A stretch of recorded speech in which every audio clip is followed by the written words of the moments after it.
Om Swastiastu. Assalamualaikum warahmatullahi wabarakatuh. Shalom, namo buddhaya, salam kebajikan, salam harmoni. Pada kesempatan kali ini, kelompok kami akan memaparkan materi mengenai 5 langkah dalam merancang media audio atau radio dan komponen dalam naskah media audio atau radio dalam mata kuliah pengembangan media audio dan radio.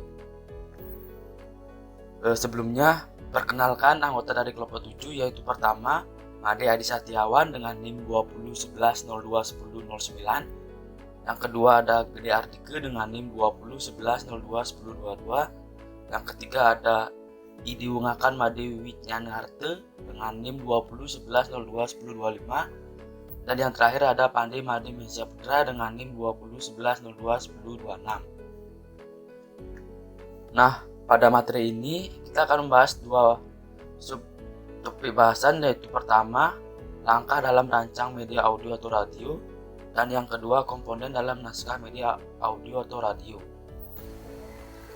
Baik, langsung saja. Subtopik yang pertama akan dijelaskan oleh Adi. Terima kasih atas kesempatan yang telah diberikan oleh Adi. Di sini saya akan lanjutkan presentasi, yaitu mengenai langkah dalam merancang media audio atau radio. Dalam merancang media audio atau radio dibagi menjadi dua tahapan, yaitu yang pertama ada tahapan praproduksi dan tahapan produksi. Yang pertama kita akan masuk ke tahapan praproduksi, yaitu kegiatan sebelum melakukannya produksi. Itu terdapat dua kegiatan. Yang pertama telaah kurikulum dan yang kedua ada penulisan naskah. Langsung saja kita masuk ke sebagian yang pertama, yaitu mengenai telaah kurikulum. Dalam telaah kurikulum, peranan guru adalah yang menentukan materi dalam media yang dapat mewakili kompetensi yang diharapkan, yang akan sesuai dengan kompetensi dan jenjang pendidikan siswanya. Dalam mengembangkan media untuk menunjang pembelajaran, semestinya mengacu pada kurikulum. Nah, kurikulum dijadikan sebagai acuan utama dalam menentukan kompetensi yang akan dimuat untuk diajarkan kepada siswa melalui media audio, sehingga media pembelajaran yang dibuat sesuai dengan tujuan dan tepat sasaran. Telah kurikulum ini harus dilakukan oleh guru, dikaji oleh ahli materi dan ahli media. Lalu tahapan yang kedua adalah penulisan naskah. Naskah ini ditulis oleh orang yang dianggap mampu untuk menulis naskah audio, dan naskah yang ditulis akan dikaji oleh ahli materi serta ahli media nantinya. Lalu yang kedua itu adalah tahapan produksi. Tahapan setelah praproduksi itu adalah tahapan produksi, di mana dalam tahapan produksi ini dibagi menjadi 8 bagian, yaitu yang pertama ada tim produksi. Dalam memproduksi media audio, ini merupakan kerja bersama atau teamwork, yaitu kerja dari sekelompok orang yang memiliki keahlian atau keterampilan berbeda, sehingga diperlukan koordinasi antar anggota tim sehingga terwujud media audio yang baik, menarik, dan komunikatif.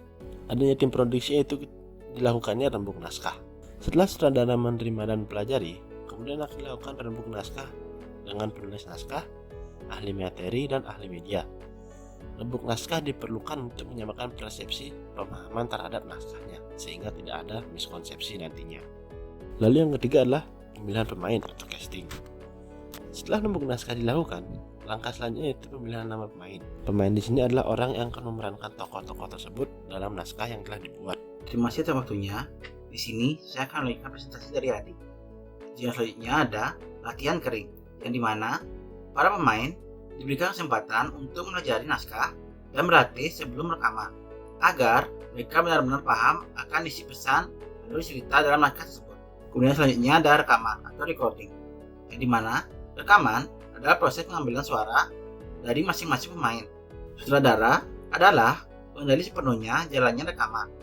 Sutradara bertanggung jawab atas kualitas hasil rekaman. Kemudian selanjutnya ada editing dan mixing, yang dimana editing dan mixing ini merupakan proses pemotongan kata-kata yang salah dan dianggap tidak perlu, atau juga menambahkan efek dan mencampur sound effect sehingga media audio lebih terkesan menarik. Kemudian selanjutnya ada preview, yang dimana kegiatan evaluasi terhadap hasil produksi. Preview ini dilakukan oleh tim yang melibatkan mengkaji materi, pengajian media, dan sutradara sebagai penanggung jawab produksinya. Kemudian terakhir ada pembuatan master audio pembelajaran atau mastering, yang dimana penyimpanan atau merekam hasil produksi media audio pembelajaran ini dapat disimpan di dalam kaset, CD, atau media penyimpanan lainnya. Nah, untuk materi selanjutnya akan dijelaskan oleh Pandi. Baik, terima kasih atas waktunya. Di sini saya akan melanjutkan presentasi dari kelompok saya. Di mana pada materi yang kedua itu membahas tentang komponen dalam naskah media audio radio.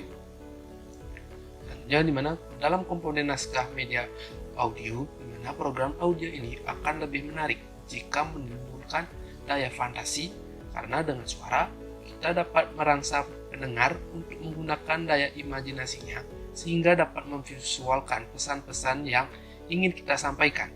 Nah, sebelum menulis naskah program ini akan ada beberapa petunjuk-petunjuk, di mana di sini terdapat 4 petunjuk. Yang pertama ada bahasa yang digunakan, yang kedua ada musik dalam program media, yang ketiga ada pengulangan audio, yang keempat ada istilah-istilah yang digunakan.